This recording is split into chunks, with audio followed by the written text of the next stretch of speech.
Well, good morning, everyone. This is John Neerman, and it's my pleasure to call this meeting of the Texas Commission on Environmental Quality to order. Today is Wednesday, September 9th, 2020. Time is 9:30 a.m., and I'll begin with a roll call. I see you, Commissioner Lindley. Good morning. Good morning. And good morning, Commissioner Janeka. Good morning. And so our commissioners are all present. And how about our general counsel? Ms. Smith, are you there? I am. Good morning. Good morning. And Mr. McWhirter, are you there? I am. Good morning. Good morning. So I'd like to remind folks to keep their phones on mute when they're not speaking. I'd also like to remind anyone who is here only to listen that they can watch the meeting online, and that link is available on the agenda notice. Also, if you're trying to address the commission while watching the meeting on YouTube, it's going to create an echo. So if that's the case, please just simply mute your YouTube. For each item where an argument or discussion is allowed, we're going to inform the speakers of their time limits. The registration closed at 9:30 today, but if you'd like to address the commission on any particular item, please email us at agenda@tceq.texas.gov and note your name, your affiliation, and the item you'd like to comment on, and we'll do our best to accommodate that request. For those who are making presentations, please wait to begin your presentation until either I or our general counsel have asked you to begin speaking. And please make sure that your line is unmuted before you do so. And with that, I'd like to thank everyone for being present. And Ms. Smith, I'll ask you to please call the first item. Item number 1 is the consideration of the ALJ's proposal for decision and proposed order assessing administrative penalties against and corrective action of John S. Jones, doing business as John's Tire and Wheel and doing business as John's Tire Shop. Presentations will begin with the executive director, followed by the respondent, and then OPIC. The Office of Chief Clerk notified the parties that they will each have 5 minutes for oral argument. The ED may reserve time for rebuttal as he bears the burden of proof. And with that, we would call the executive director. Good morning. Good morning. Good morning, Chairman, Commissioners, and Public Interest Counsel. My name is Tracy Chandler, and I am an attorney with the Litigation Division. Also on the telephone line with me is Tommy Hodges, an investigator with the San Angelo Region, and Epi Virial, an enforcement coordinator with the Enforcement Division. This enforcement case involves a total of 5 scrap tire violations at Chew facilities. The executive director sought a penalty of $15,408 and corrective actions at the evidentiary hearing. The administrative law judge issued his proposal for decision on July 16, 2020, and the executive director filed his exceptions on August 4th. The administrative law judge issued a revised proposed order on August 21st, which appeared to be an effort to incorporate the executive director's exceptions into the order. The executive director overall concurs with the substance of the revised order issued by the administrative law judge on August 21st. However, the executive director recommends that the commission approve the draft order submitted by the executive director to ensure that all substantive and non-substantive changes are incorporated into the order issued by the commission. We are available for any questions you may have. Thank you, Ms. Chandler. I have none. Commissioner Lindley, any questions? No, thank you. Commissioner Janeka? Thanks. None for me. Thank you, Ms. Chandler, and we'll check back to see if you have any rebuttal comments in a moment, but I'd like to ask if the respondent is on the line. Is Mr. Jones on the line, or anyone representing Mr. Jones?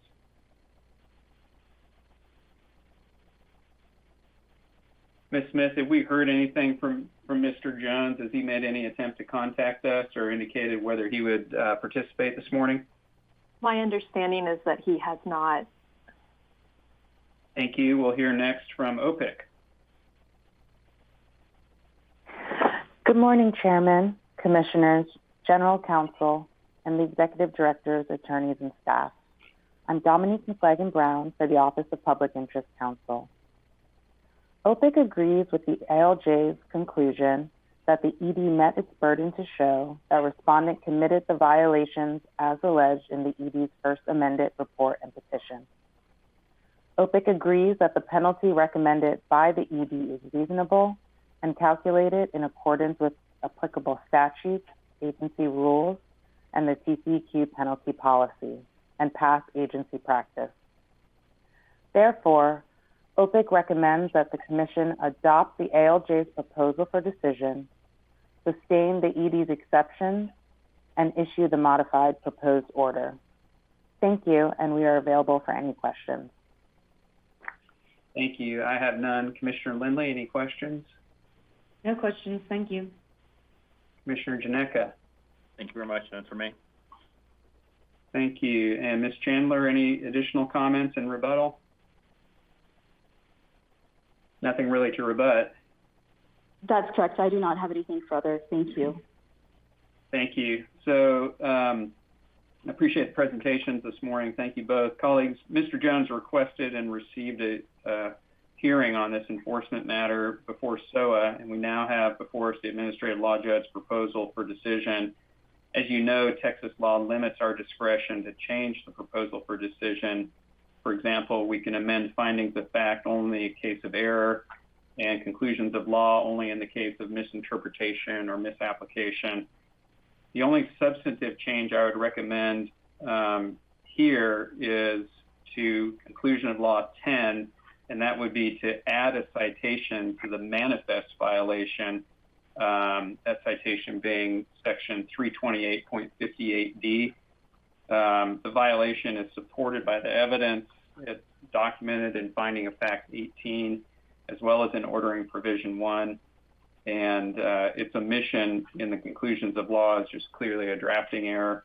There are some other non-substantive typos and clerical changes that I would allow the General Counsel to make in the final order as well. So with those modifications, I would suggest that we adopt the PFD and issue the order. Let me pause there and gather your thoughts. Commissioner Lindley? I'm in complete agreement with what you're proposing. Thank you. Commissioner Janeka? Likewise, I agree that one revision clarification would improve the technical accuracy of the order. Otherwise, have no other suggested changes or modifications. I'd be prepared to, or comfortable moving forward today. Thank you. I'll entertain a motion. I've got a motion. I move that we adopt the ALJ's revised proposed order as submitted as a reply to the ED's exceptions with the following additional modification. We revise conclusion of law number 10 to add D between 328.58A and F, and directs the General Counsel to make any typographical and clerical changes necessary in the order. I second the motion. The motion has been made and seconded. Commissioner Lindley, how do you vote? Aye. Commissioner Janeka? Aye. I also vote aye. The motion carries. Ms. Smith, when you're ready, please call the next item. Item number 2 is the application by Curtis J. Wheatcraft and Christina Wheatcraft for an amendment to Certificate of Adjudication number 18-2020. The parties have been notified that the commissioners will not take oral argument but may ask questions. We have one individual signed in and available for questions. Thank you, Ms. Smith. Colleagues, as you know, for a requester to be entitled to a contested case, they have, among other requirements, articulate a concern that is relevant and material to the permit. And differently, the concern has to be within our jurisdiction on this type of application. And here we have two requesters. Both of them raise what are reasonable and understandable concerns about water quality and other impacts from discharges to the water course and the riparian environment. And while these issues would be within our jurisdiction on an application for a discharge permit, such as a stormwater authorization, they are outside our jurisdiction on a water rights amendment. To be clear, what's before us today, this amendment authorizes a diversion of water, not a discharge to it. So accordingly, it's my view that we should deny the hearing request and issue the amendment. And Commissioner Lindley, let me turn to you and get your thoughts on this item. I came down the same way, and I would be comfortable supporting a motion to deny the hearing request. Thank you. And Commissioner Janeka, I'll invite any additional thoughts and a motion. Likewise, I think y'all landed right where I did. I'm sensitive to the concerns of the requesters in terms of the different uses of water and how there could be some potential impacts. But I agree, Chairman, there's a different pathway to address those concerns if those activities become problematic under those authorizations. So I'll make the motion that we deny the hearing requests of Francis Lovett and Robert Mosty Jr. and issue the amendment to Certificate of Adjudication number 18-2020 to Curtis J. Wheatcraft and Cynthia Wheatcraft. I second. The motion has been made and seconded. Commissioner Lindley, how do you vote? Aye. Commissioner Janeka? Aye. I also vote aye. The motion carries. Ms. Smith, please call the next item. Item number 3 is the consideration of the adoption of the renewal and amendments to the evaporation pond general permit, authorizing wastewater generated by industrial or water treatment facilities to be disposed of by evaporation from surface impoundments adjacent to waters in the state. The Executive Director's staff is here to present the item. Good morning. Good morning, Commissioners, General Counsel, Public Interest Counsel. On behalf of the Executive Director, I'm Laurie Fleet with the Water Quality Division. With me today is Michael Parr from the Environmental Law Division. Staff requests adoption of a renewal with amendment of General Permit number WQG 100,000, which authorizes wastewater generated by industrial facilities or water treatment facilities to be disposed of by evaporation from surface impoundments adjacent to water in the state. The general permit does not authorize the discharge of wastewater into water in the state. The renewal with amendment will replace the current permit when it expires on September 15, 2020. This general permit is not subject to review by the United States Environmental Protection Agency because the permit does not authorize the discharge of wastewater into water in the state. Public notice of the draft permit was published in the Texas Register and newspapers on February 28, 2020. The public comment period ended on March 30th, 2020. Public comments were received and a response to the comments was developed, and it is included in the backup material before you today. Staff recommends adoption of this general permit and the response to comments. Additionally, staff requests authorization to make non-substantive revisions to comply with Texas Register requirements. Thank you, and we're available to answer any questions. Thank you, Ms. Fleet. I have none. Commissioner Lindley, any questions? No questions. Thank you, Laurie. Commissioner Janeka? None from me, thanks. Ms. Smith, has anyone signed in to speak on this item? No one has signed in on this one. Thank you. And let's turn to OPIC. Good morning. For the record, Vic McWhirter for OPIC. OPIC recommends adoption of the amendment and renewal of the evaporation pond general permit as presented by the Executive Director. Thank you, Mr. McWhirter. Colleagues, there were a few concerns raised in this rulemaking, including risks to animals, impacts to human health, and nuisance odors. I think they were addressed. The general permit, first of all, doesn't authorize any air emissions or nuisance odors, which would be a separate violation under TCEQ rules. I think the health concerns are adequately addressed by setback requirements, and that the risk to animals is addressed sufficiently by the fencing requirement. Commissioner Lindley, how did you come down? What are your thoughts? I think you said everything I would say, and I'd be comfortable adopting the renewal and the amendments to the general permit. Thank you. Commissioner Janeka? I'm in agreement with each of you. I'll entertain a motion. I would move that we adopt the renewal and amendments to the evaporation pond general permit number WQG 100000 as recommended by the Executive Director and adopt the Executive Director's response to comment. I second the motion. The motion has been made and seconded. Commissioner Lindley, how do you vote? Aye. Commissioner Janeka? Aye. I also vote aye. The motion carries. Ms. Smith, please call the next item. Item number 4 is the discussion of the Office of Public Interest Counsel's annual report. Our Public Interest Counsel is here to present the item. Thank you, and good morning again, Mr. McWhorter. Good morning, Chairman, Commissioners, and General Counsel. I'm Vic McWhorter, Public Interest Counsel. As you know, Texas Water Code Section 5.2725 directs OPIC to make a report annually concerning OPIC's performance, our budget needs, and recommendations for statutory and regulatory changes. The report in your backup materials is intended to satisfy that statutory directive. At pages 5 and 6, you'll find the office's performance measures that were adopted by the Commission in 2012. That's followed by a report of fiscal year 2020 information for the 4 types of proceedings we are required to measure, which are our participation in matters that are environmental, district, rulemaking, and enforcement. The next section discusses OPIC's budget, and then finally, the last sections of the report discuss legislative and regulatory change proposals. I appreciate the opportunity to report each year about our work. Thank you, and I welcome any questions or feedback you may have.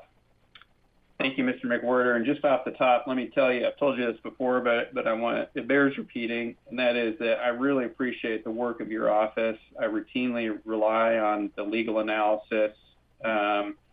Even in those cases that I don't follow it, it certainly sharpens my analysis, and you all have done really good work. So thank you for that. I'm also pleased to see, as usual, that you're well exceeding the performance metrics. Let me pause there and turn it over to my colleagues. Commissioner Lindley, do you have any reflections or comments?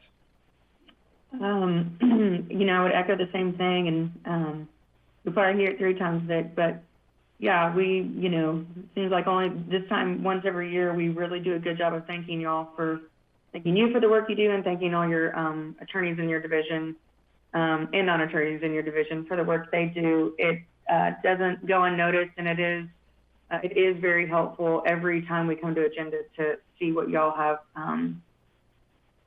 commented on and what's in the backup. So always appreciate the work y'all do. I'm not trying to jump ahead and not really ready to go into great discussion about it today, but one of your, I think it was the first one, legislative proposals actually really piqued my interest, and I want to dive into that a little more. So I'll do that probably in a different forum, but I had thought the same thoughts about something probably needs to change. There just needs to be some clarification there for who can be a party at SOA, basically just to make a very bold statement about what it's about. But a very, not bold, a very broad statement. So I'm interested in that, and I'm glad you brought it up because I'd had the same thoughts over the past year, but they've kind of fallen to a far back burner in my brain. And so what you provided, your report, it piqued my interest again in that. And so anyway, I appreciate y'all's report a lot because it brought something back to the forefront of my brain that I wanted to revisit. So thank you.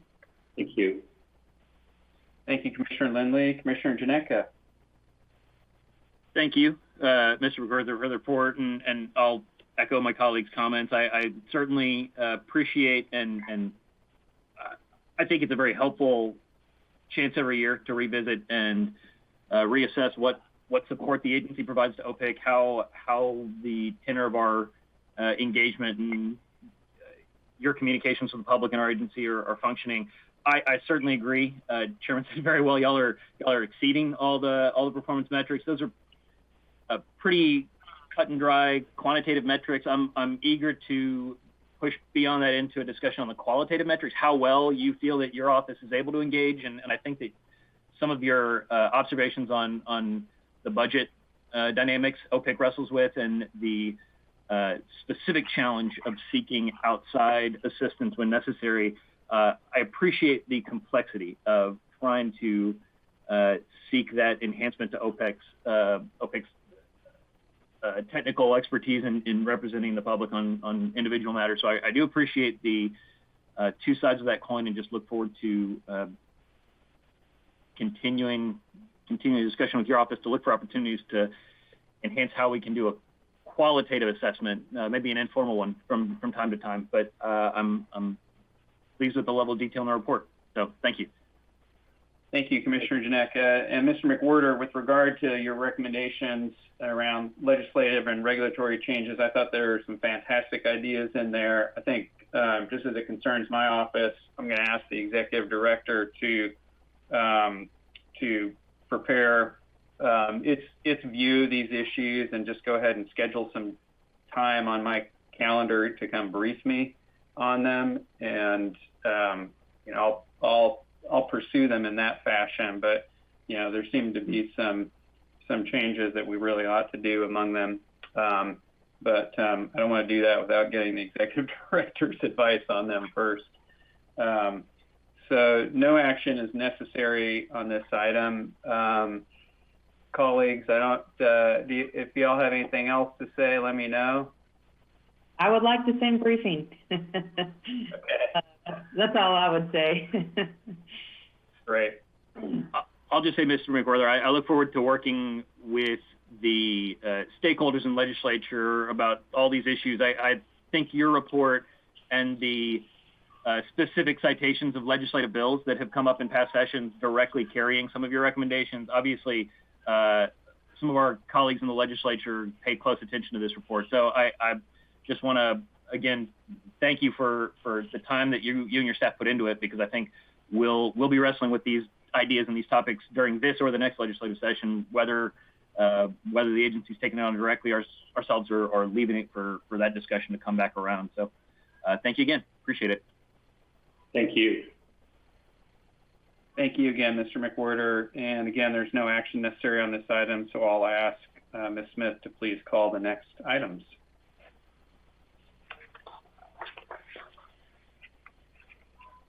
Items number 5 through 8 are the consideration of fiscal year 2021 proposed assessments for annual costs of operations of the Concho River Master Program, Watermaster Program, the Rio Grande Water Division, the South Texas Water Division, and the Brazos Watermaster Program. The Executive Director's staff is here to present the item. Good morning. Good morning, Chairman, Commissioners, General Counsel, and Public Interest Counsel. My name is Dr. Lori Garris, and I'm the Watermaster Section Manager within the Water Availability Division. With me today electronically is Cole Malley with the Environmental Law Division. Staff is here to request the approval of the fiscal year 2021 assessments for the 4 Watermaster programs. We have prepared the budgets and assessments necessary to cover costs of the Watermaster programs. Each Watermaster Advisory Committee was presented their respective budget and assessment during an electronic meeting in July 2020. All 4 Watermaster Advisory Committees voted to recommend approval of their respective figures. This year, staff were able to reduce budgets for 3 out of the 4 programs. South Texas decreased by 3%, Rio Grande decreased by 6%, and Concho decreased by 14%. The only budget to increase was the Brazos program. It increased by 2% due to the purchase of a vehicle. The assessments before you are based on the proposed budgets. We provided notices to water right holders to encourage participation in the electronic Watermaster Advisory Committee meetings, as well as a mailed notice as required by statute for today's agenda meeting. In addition, these figures have been discussed with TCEQ's budget and planning staff. Thank you. We are available to answer any questions you may have. Thank you, Dr. Garris. I have none. Commissioner Lindley? No questions. Thank you. Commissioner Janeka? None. I commend you on managing some very precarious equations across a lot of different water rights users across some critical areas of our state. So no questions. Thanks. Thank you. And Commissioner Janeka, I can't recall how many of these items you've seen. I think this may be your first one. They're not all this easy. I appreciate that. Yeah. Ms. Smith, I just wanted to confirm that we don't have anyone signed in to speak on these items. That is correct. No one is registered for these. Thank you. And Office of Public Interest Counsel? OPIC recommends approval of the fiscal year 2021 assessments of annual costs for Watermaster operations of the Rio Grande, South Texas, Concho River, and Brazos River Watermaster programs as presented by the Executive Director. Thank you. And colleagues, this one seems pretty straightforward to me. Staff's recommendations appear appropriate. They have the approval of the relevant Watermaster advisory committees, so I think we should go ahead and approve the budgets. Commissioner Lindley, what are your thoughts? I agree. I'm ready to move forward with approving them. Thanks. Commissioner Janeka? I likewise agree. Thank y'all both, and I'll move that we approve the Concho River, Rio Grande, South Texas, and Brazos Watermaster budgets for fiscal year 2021 and issue the Executive Director's 4 proposed orders assessing the annual costs of those Watermaster programs. I second. Motion has been made and seconded. Commissioner Lindley, how do you vote? Aye. Commissioner Janeka? Aye. I also vote aye. The motion carries. Ms. Smith, please call the next item.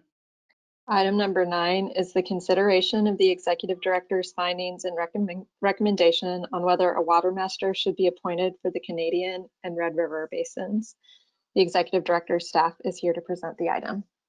Thank you. And Dr. Garris, I think this might be yours as well. It is, thank you. And with me today is Ruth Takita with the Environmental Law Division. In accordance with Chapter 11, Subchapter G, Sections 11.326 G and H of the Texas Water Code, the Executive Director is required to evaluate each river basin that does not have a Watermaster program at least once every 5 years to determine whether a Watermaster should be appointed. We are to report the findings and make recommendations to the Commission. During fiscal year 2020, we evaluated the Canadian and Red River basins. The evaluation was based on the criteria and factors determined by the Commission. The 3 primary criteria evaluated were: 1, were there any court orders to create a Watermaster? 2, have any petitions been received requesting a Watermaster? And 3, have senior water rights been threatened? 2 letters were mailed to stakeholders throughout the basins on February 24th and May 15th, 2020 to notify them of the evaluation process, as well as their ability to attend meetings and to offer comments. The stakeholder meetings were held electronically on June 2nd and 4th.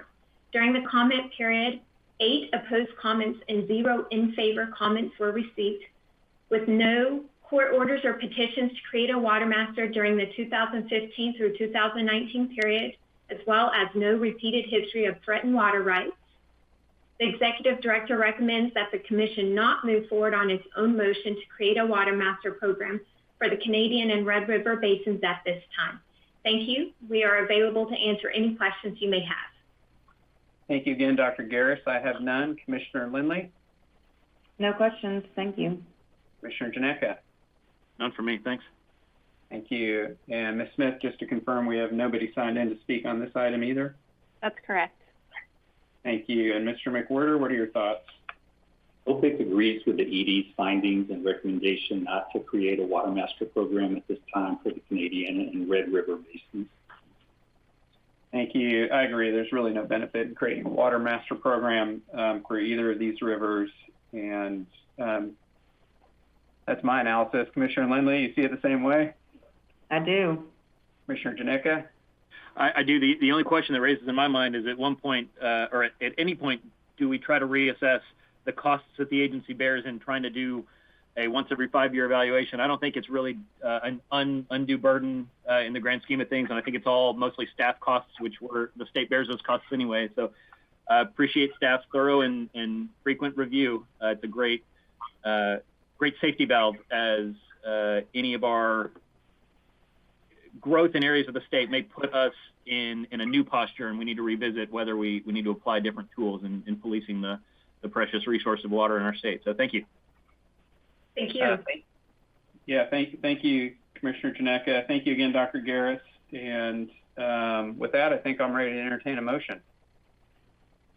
I don't think we take action on this. Oh, you're right. I appreciate that, Commissioner Lindley. Sure. So no action is necessary on item 9.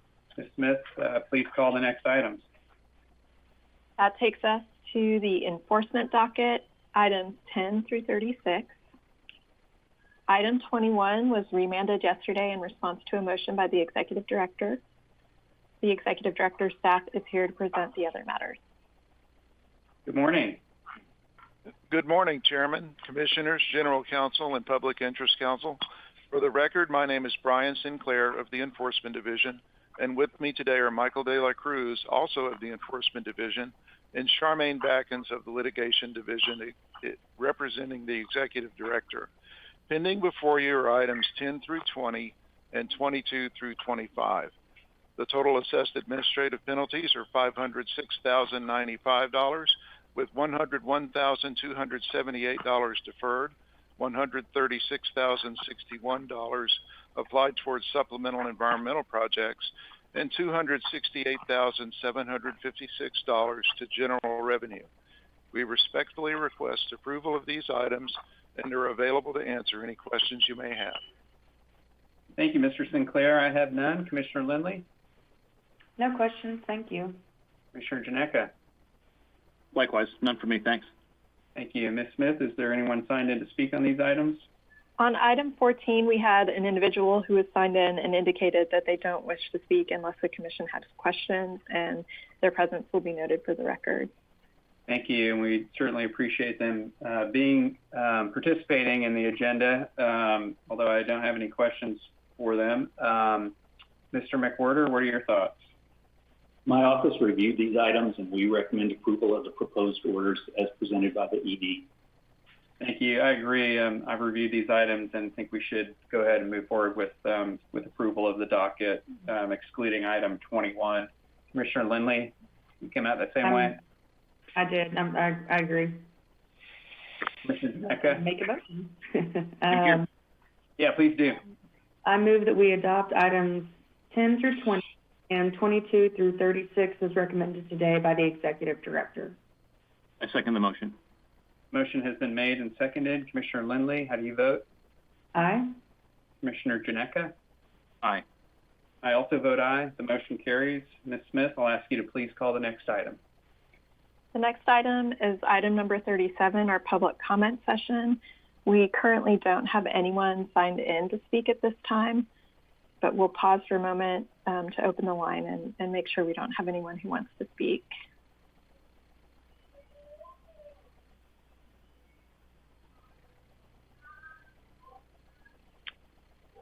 So hearing no one, that takes us to the end of items posted for open session.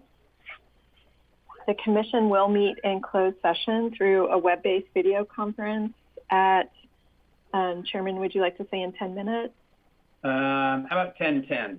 10:10. At 10:10, as permitted by the Open Meetings Act and the Governor's March 16th order regarding the Open Meetings Act, to take up and consider matters pursuant to items 38 through 41 as posted and noticed. Thank you, Ms. Smith. And colleagues, we'll, after a short recess, we'll drop off this call and then join separately the executive session meeting.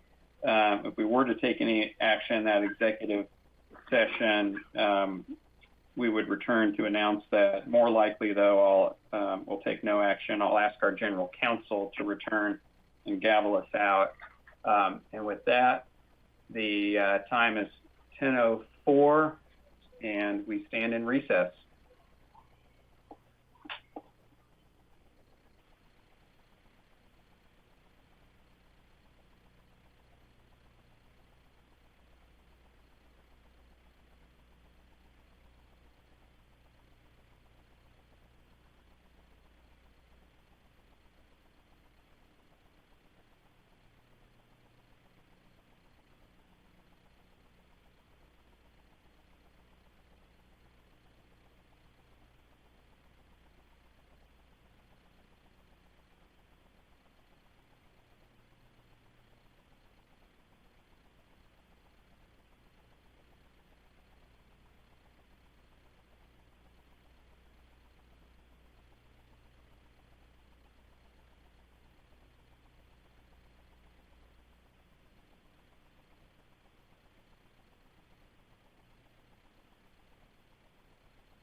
Rob, can you hear me?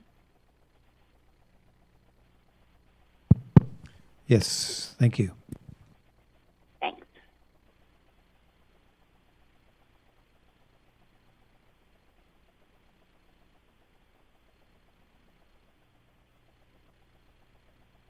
The Commission met over web-based video conference for closed session from 10:10 a.m. until 11:31 a.m. on items 39, 40, and 41 as posted and noticed pursuant to Texas Government Code Section 551.074. No action was taken. The agenda stands adjourned, and the time is 11:33.